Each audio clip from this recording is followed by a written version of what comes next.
How's everybody doing? I'm back again with another episode of Until I'm Famous. And I guess I got a lot to talk about. We're gonna get straight to it though. Let's get it. Uh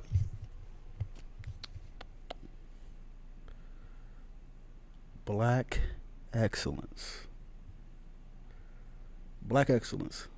You know, I see all the peaceful protesting and stuff like that, which is all great. Like everything's going on is great. And it's like a good thing to see because like now they're like asking new questions, right? Should they defund the police and all these things that's we've been waiting for the longest. Like what the governor of New York, he had made it a hate crime if he called the police off of racial suspicion. It's gonna be called a hate crime. So it's kind of like, all right, finally they're doing something about it, and it took the death of George Floyd to like really, for them to. We had no option. Like we all saw it. Like they was looking at it like, all right, you know what, this is a little fucked up, because like we was quarantining, like it was just right there in your face. I'm still mad at the guys that didn't do anything and let that happen, but you know, I the bigger picture at hand is, they is changing everything, and I love that. I love that, and it's a good thing. It's a good thing, and what's crazy is like even though after this George Floyd situation, it's like all I'm just getting is like just random, like through my social media feeds. It's like all I'm getting is just like random videos of just cops, which I already know cops are like they do stuff like that. Like not all cops, but a lot of them do. Like no, not like a lot. Well, yeah, I'm gonna go with it. A lot of them do, and like it's just been a bunch of videos that's just been popping up of just cops just doing some crazy stuff. It was like a video of a guy was just standing there, and like the guy told him to get out the car because he was speeding, and he goes, "Why?" And he says, "Am I being detained?" And he goes, "Yeah, I'm detaining you." Like for what? And he kept telling him to put his hands behind the back, and he didn't want to do it. And he said, "Could you call for backup so he can at least talk to me?"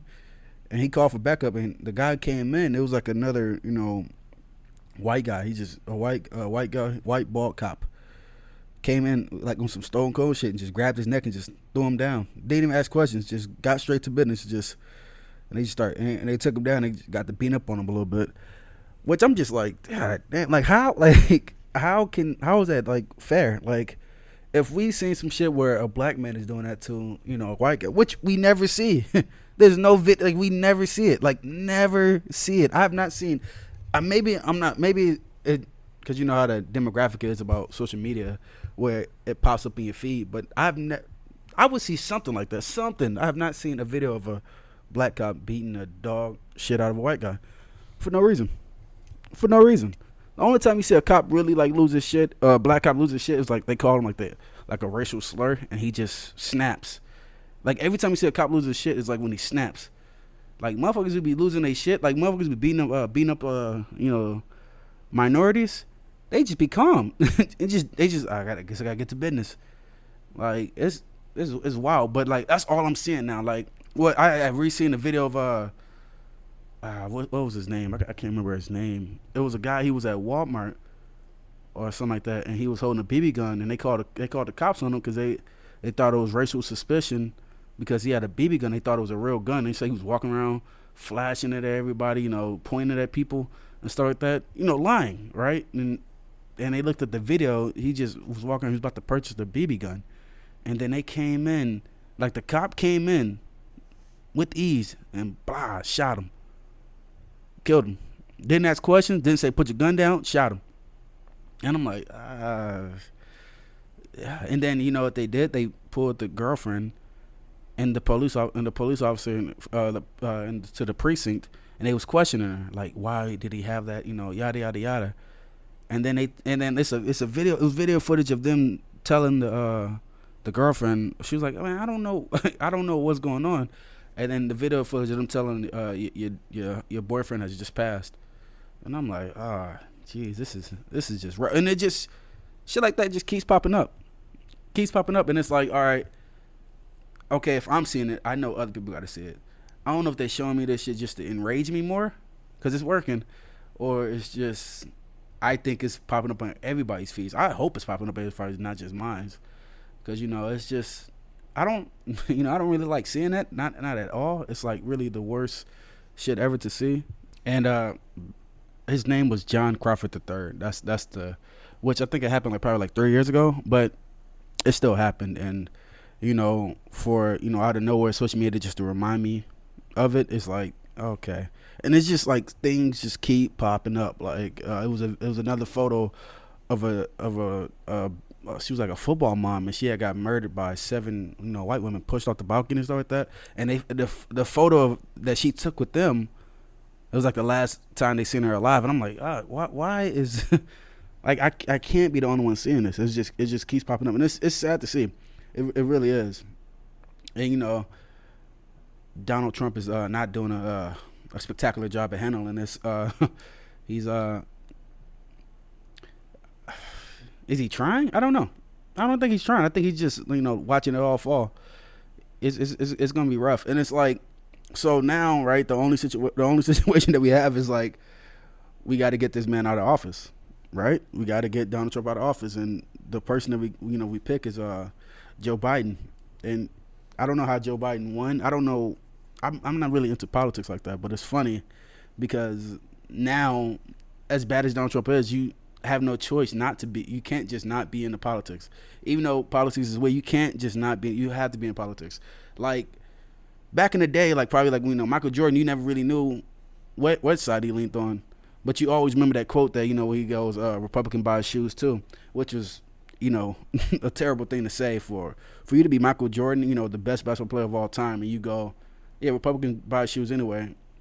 And then you look at a person like Charles Barkley, who's like, I'm gonna say what I want to say, and then it's kind of like now you will have no choice. You gotta let your voice be heard. You have to, or you're gonna be, clueless. You gotta stay within the known of everything, because especially now, because it can, you never know what's gonna happen. Like you never know what they're gonna pass.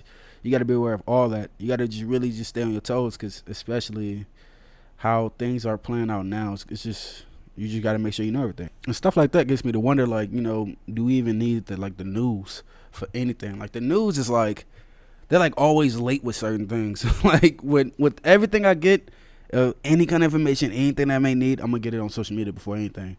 And like, who's paying these goddamn news companies? Like, they always like take too long for anything. Even though you don't have nothing like 24 hours, but what gets it right there? The social media give it to me right when I need it. Like right after the George Floyd situation happened, it was up within 50 minutes, and it wasn't like, no, oh my God, come in. Nah, it was up within 50 minutes. Social media gives you everything, and nowadays people don't watch TV no more, and it's crazy. It's like, the thing about like with social media is like, it's straight from the people, straight from the core. You get everything. You get the dumb shit, the funny shit, and the really stuff that you probably need to pay attention to. It's like you get every single thing in one, which I don't know if that's like good, because it's like, because some people get only dumb shit, and with the dumb shit, it don't make them like any better. It just makes them worse. Like, I mean, it just adds to them acting, the ways that they may act, which you never know what plays in a part of that. But hey, to each his own. Back to Black excellence. I was just like, I think white people have a tendency to ruin certain things. It just kind of makes it like I'm gonna be honest with you, right? It's like some songs, right? I mean, like, I really do. I fuck with these songs like hard. Like, I love these songs.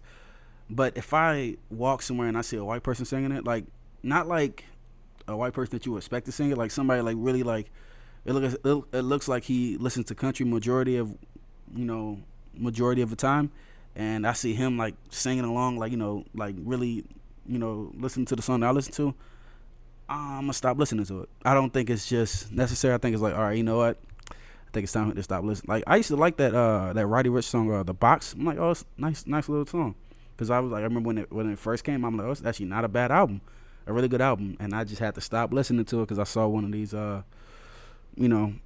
Caucasian males listening to it, and I was like, you know what, I don't think I don't think that song is that good no more. They find a tendency to ruin everything. I don't know how, but they always find a tendency to ruin something. anything. Like it's so funny. It's like kneeling. Now you got what's that? The Nancy Pelosi, whatever her name is. She was like kneeling with the kente cloth and stuff like that. Why? I'm like, you can't tell me that somebody says, you know what, hey, really get the black people on your side, kneeling. Nah, no one could have told her that. Like, no one could have said, you know what, put on a kente cloth to show that you love Africa, right? Which, you don't, and then kneel for a moment of silence, right? And then now, what they gonna do now? It's not like racism is gonna stop. It never is. I'm telling you, it's the thing about it. It's like racism is never gonna stop. Like people just hate. They want to hate. They want to find some reason just to hate. They need that hate. That hate fuels them to just get to that next level or wherever it's supposed to. But it's not gonna stop. If they don't, they gotta find some way to fix it.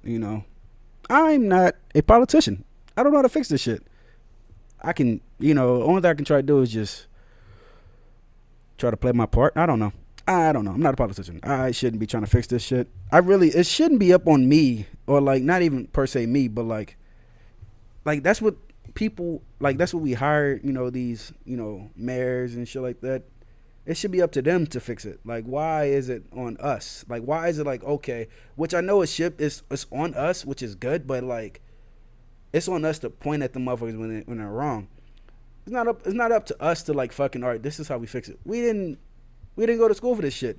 Like, I could work at fucking Ben and Jerry's all my life. You think I know how to fix the police? I don't know how to fix that. That's not up to me. That's not, I know I can tell you what flavor of ice cream you can get, but I can't tell you, what's systematically wrong with the racism being shown to blacks, Hispanics, and sometimes Asians. We're not gonna. Sometimes. I mean, actually, I don't. Yeah, I think they treat Asians with respect. Also, Indians. They treat Indians with respect, but I think they treat Latinos and African Americans, black people, very, very wrong. And it's not up to me to figure that out. I can try, I can tell you, but I can if I have the knowledge and I try to give it to you, you think they're gonna listen? No, they don't give a fuck about me. They don't give a fuck about anybody. They just give a fuck about how much money is bringing in. Everything's about money. Everything is a deeper line to money. I'm just up here talking, all right? It's like funny, like when you tell people certain things, they be like, they always try to find any way to like, you're fucking wrong. You're fucking wrong. Well, explain to me how I'm wrong instead of just fucking telling me I'm fucking wrong. I may be wrong, but tell me why, and if we can have a talk about it. It's pretty simple, We can have a conversation about it. We can figure that shit out.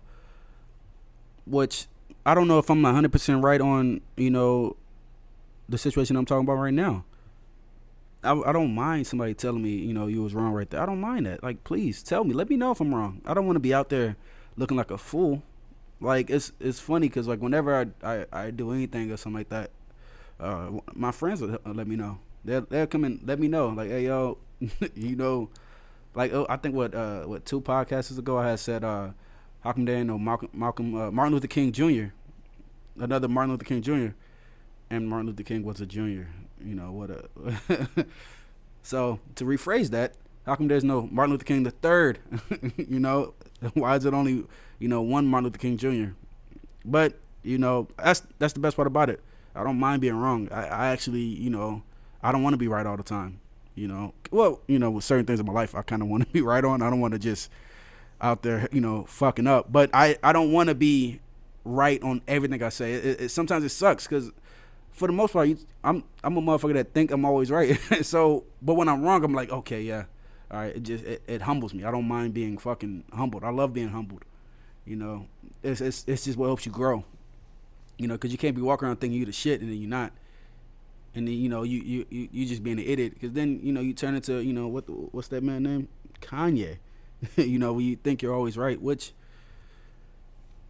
I think that's what makes him great, I guess. But that's just how it is. I was able to go back and start doing stand up again. I got over the fact of like, all right, the coronavirus ain't really, fucking everybody up. I got back into doing stand. I'm back doing stand up in comedy clubs and stuff like that now. And my first time up on stage was terrible. It was rough.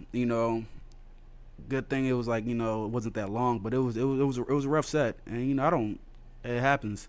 I don't mind, bombing, because I think you're supposed to learn from the bombings, but it was rough. And like, cause it's so, cause like, what's the thing about what stand up comedy, what makes it so great to me is cause like, no matter how good you think you may be, how great you've been good, if you like popping up onto different spots or doing whatever you do, it always finds a way to humble you. Cause you may think you like, okay, this joke, it always kills, it always do good.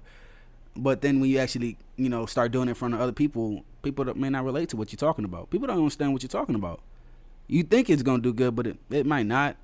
It might not. Hey, it is what, but you have to learn how to, navigate that. And I'm learning, but that's what made me so happy, because like I didn't do good. I thought, I ain't gonna lie, let me be honest with you. I thought I was going to do good. I'm like, all right, you know what? Because I was in a certain groove that I had when we had to stop because of the quarantine and shit like that, and shutdown.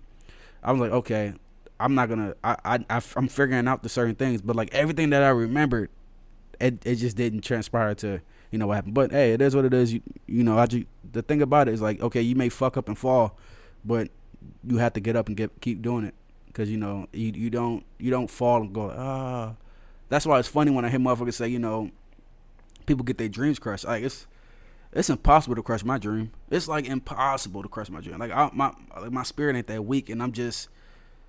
You can't say, like, nobody can say anything to me for me to be like, you know what, I guess I'll just give up on my dreams. It's like nothing can say. The only thing that will happen if like certain circumstances happen. But like I'm not gonna just give up on my dreams off of words. You can say what you want to say to me, but because like it's me. When I lay down, I'm gonna be like, if I don't do anything that I said I was gonna do, I'm always mad at myself. I take it out on myself over anything. So if anything that didn't happen and I said it was gonna happen, it didn't happen. You may be mad because I was supposed to do it and I didn't do it.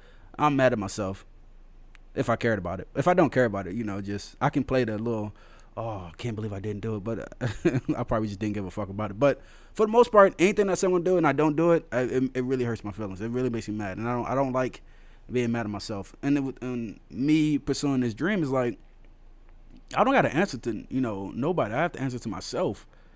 That's the one motherfucker I'm mad at. It's like, that's the one motherfucker I really have to worry about is myself. Well, it's very selfish. It sounds very selfish, but with certain dreams, you got to be selfish. Certain dreams, you can't just sit there and just be like, all right, I'm gonna be a rapper, and we're gonna, what, fuck that. I'm gonna be a comedian, and I have to focus on getting up on stage. I have to focus on getting on stage, and that may come in with like me not going to certain places, me not hanging out all the time, me not going out to the clubs and doing what I want to do, have fun, spending time with your friends. I have to go on stage and really perfect my fucking craft. This is what I have to do. I have to perfect my craft. If I want to be great and I want to be known as somebody someday, I got to put in the work. This shit ain't easy. If this shit was easy, you would see 8 million comedians. Well, you kind of see, 50,000 comedians, but they're not that good. Not all of them. That's the best part about with comedy is like you really get to see who fucking sucks, and you can see who's like really dope. Like you will never hear Chris Rock compared to Brendan Schaub, or you'll never hear Joe Rogan compared to what's another Chris Stefani, or whatever that man name is. He kind of got big doing the Eminem impersonations, which I'm not saying anything bad about their comedies or anything like that, but it's just.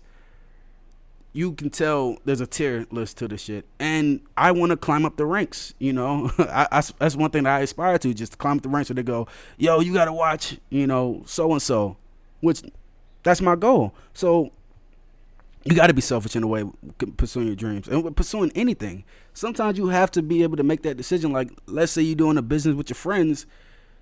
Sometimes you gotta fucking fire your friends. No matter. Sometimes you gotta like let them know, like, yo. And if they're not doing their job, you gotta be the boss. If this is your life, you have to be the boss sometimes. And then, but that's the shit where it comes up. Sometimes people, you gotta uplift. Sometimes it's hard to uplift when motherfuckers want to stay down. It's hard. Like motherfuckers want to. It's weird, but you gotta watch who's around you. And of course, you hear that so much, right? Watch who's around you. Watch who, I don't want to be walking around with a room full of snakes. Like, sometimes you don't even know. You never really know until you know. And when you know, act on it. Don't let that shit just ride out. Act on it. Either you have a conversation with the person or you make the decision. I had to make a couple of decisions in my life, and looking back at it, I'm glad I made the decision. I'm glad I made the certain decisions to help me, to help shape me. Those decisions changed me, and it gave me just that thought of like, oh, because like if I ever like it was like certain points in times in my life where I was like, I don't know if I should, and then I said, you know what, let's weigh the outcomes. If you don't do it, you may end up getting hurt. If you do it, and you may end up, fucked up. So when I made certain decisions, which I'm not gonna get into, I probably will get into it later on, like in due time, but like not now. I mean, not now, because I don't want to be, crying on a podcast, which the podcast is Until I'm Famous, and I'm just sitting there crying, talking about my life. Well, people might want to hear it, but then again, I'm not ready to talk about it, so we're not gonna talk about that.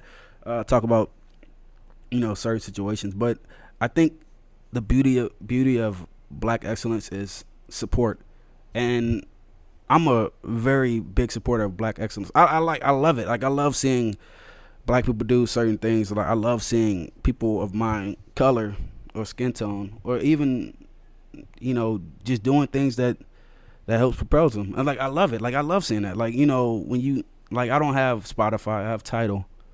May not be a big thing, but I try to find a way to support Black and bet on Black. Even though it's not that many Black fashion designers that I really know that's like of a cheaper brand. A lot of the Black fashion stuff is a little bit expensive. Just a little bit expensive. Like, I can get, like, they don't have any Black owned, plain white tees, but they do have Hanes. I mean, I can just go Hanes, Michael Jordan, right?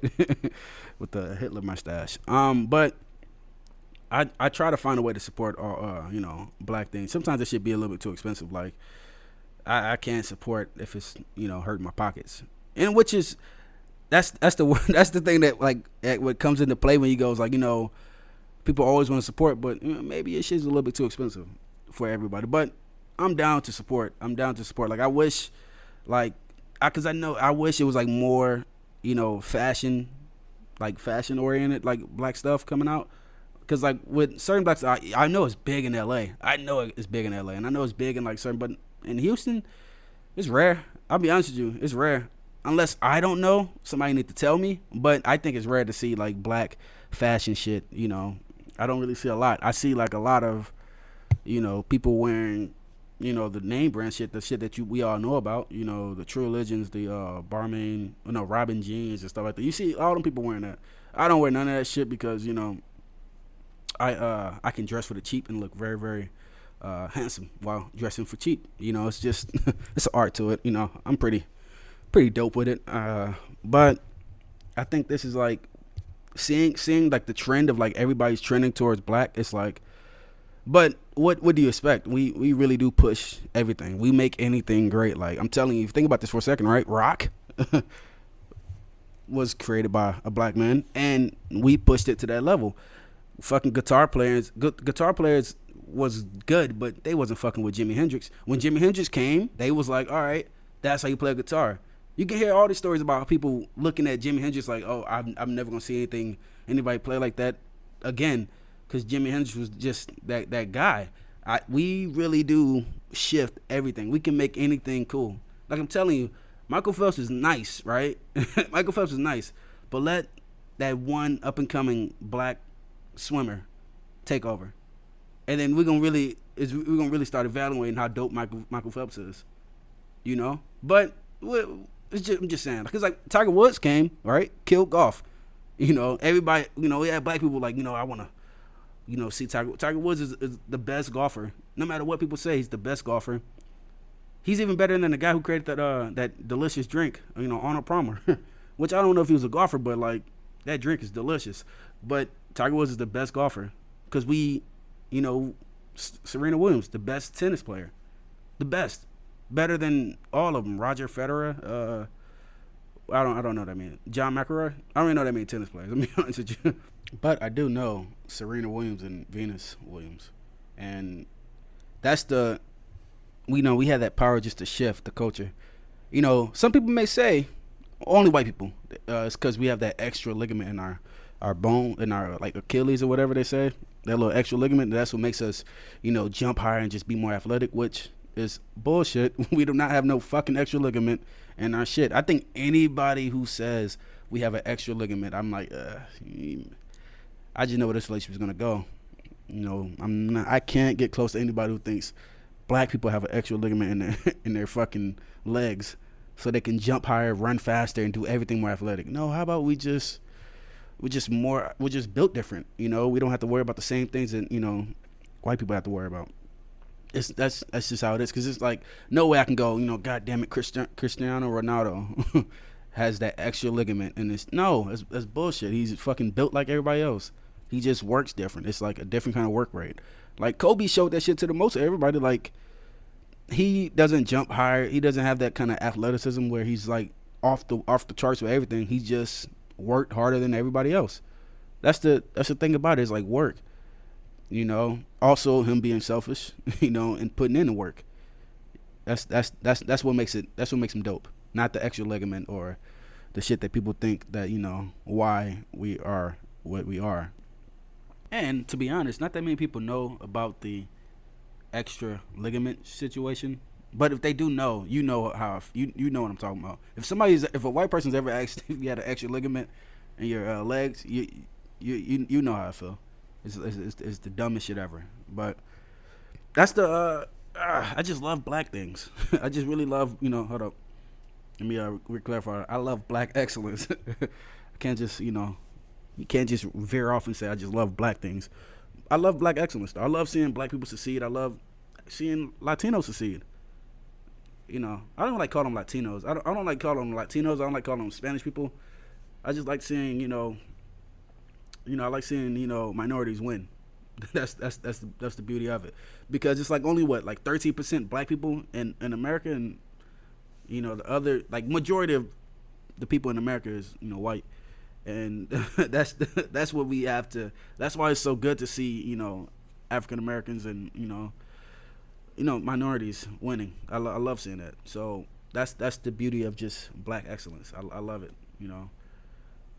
So I guess I'm just gonna end this podcast.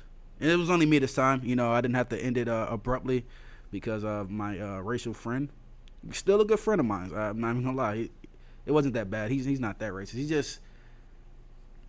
just a little. Yeah, he's racist. He's a little racist. Actually, he's racist. But I'm glad to be here, and I'm glad to be doing another episode, you guys. You guys have a good one, and thank you for the support.